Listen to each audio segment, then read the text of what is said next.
Hii hapa unaiona ni ofisi ya halmashauri ya mji manispaa ya Kigoma Ujiji, ofisi ya kata ya Gungu.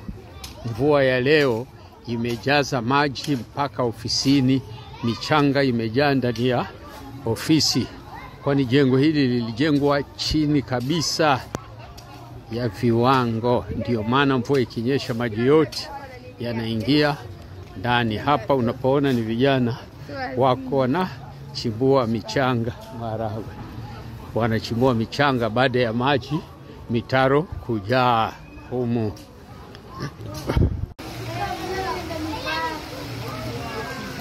Hapa unapopaona, hii ilikuwa ni barabara, lakini ndio imekuwa ndio njia kuu ya maji kupita. Hapa unapopaona ni pembeni ya msikiti wa Answari.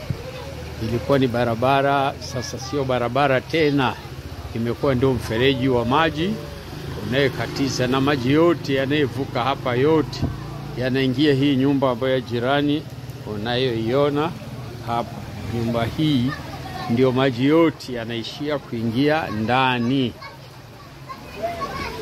Kwa hiyo tunaiomba serikali uweze kutufanyia juhudi ya kuweza kutengeneza mitaro ambayo ni mikubwa, ambayo inaweza kutosheleza